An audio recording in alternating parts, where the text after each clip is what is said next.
Watching back-to-back new editions of the Weekday Report. And be sure to catch the season finale of the Weekday Report tomorrow, only on RHN. We're heading back to the Museum of the Moving Image, that is. That's right here, right now, on the Weekday Report.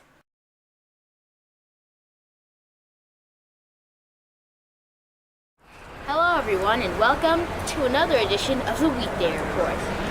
Actually, you may recognize this place from somewhere. If you said Museum of the Moving Image, you'd be right. If I do recall, we went here in our third episode, Activism in Astoria. Let's roll that clip. Hello everyone, and welcome to the Weekday Report. Today we're in Astoria, Queens, at the Museum of the Moving Image, but not to see the main attractions. We're going to a special interactive art exhibit that he will not divide us, to see that there are already some attendees there. We're going to get try to get some comments and interviews from attendees and see what makes this exhibit's impact so huge. Alright, so we're here with Ben. Yep. So, where are you from and why did you decide to come out here? I'm originally from Astoria, Queens. I lived in the Bronx for a little bit before that, so I would say I'm originally from the Bronx, but I moved to Queens when I was 6 years old. I moved out of Queens, I live in Jersey City. 2005 is when I came here. But today, we're actually going to be going inside the museum. So, without further ado, let's see what this amazing museum has to offer. Once again, we take the 5 to 59th Street Lexington Avenue station, then transfer to the R to Steinway Street. You can also board and Queens-bound N train to 36th Avenue and walk down 35th Avenue.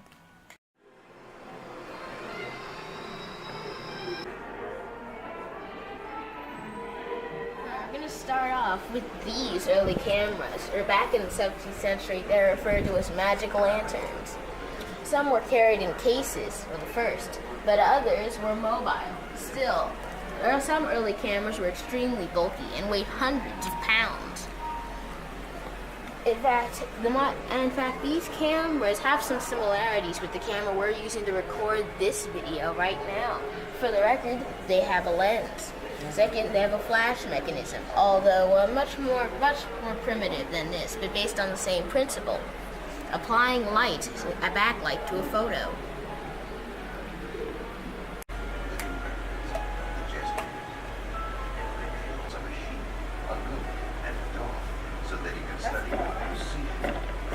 Oh, that's the moving picture thing.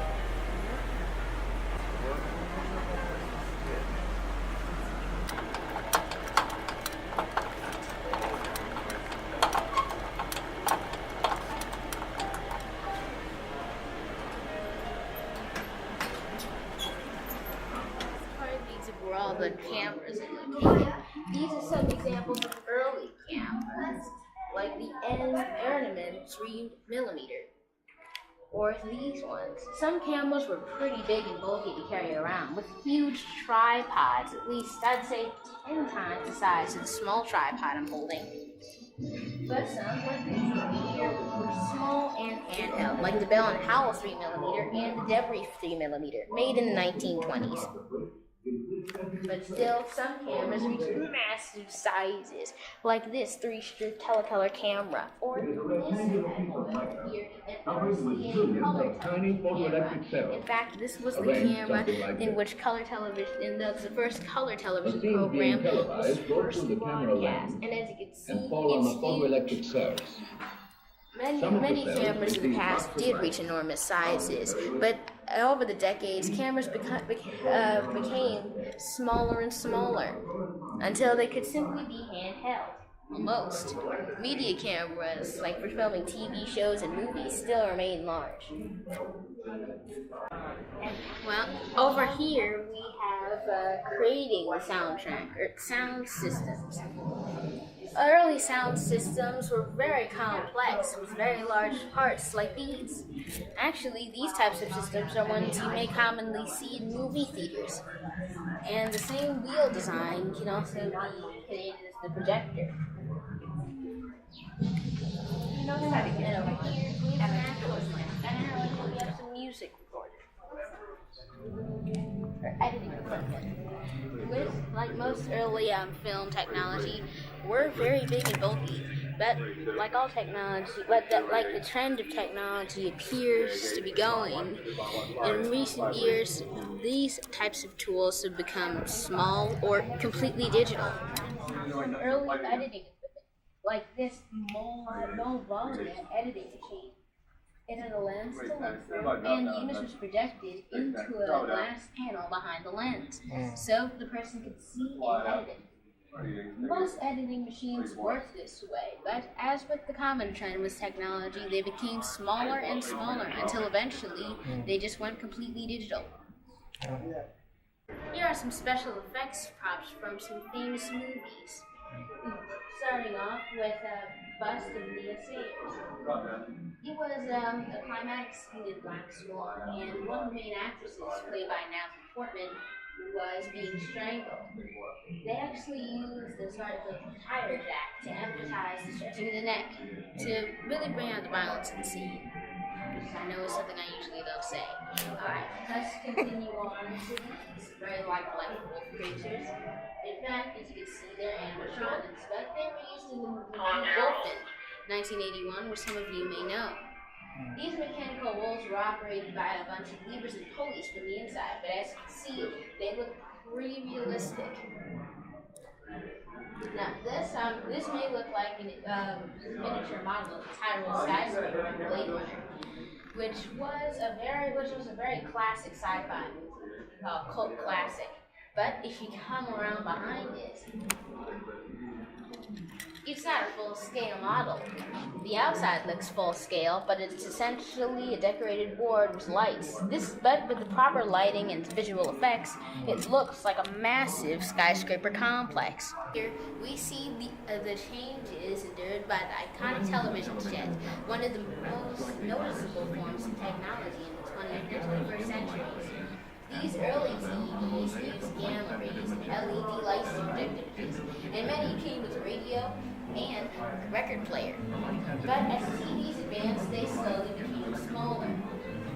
Now, these may seem smaller compared to the earlier TVs as shown, but by modern standards, they're relatively bulky.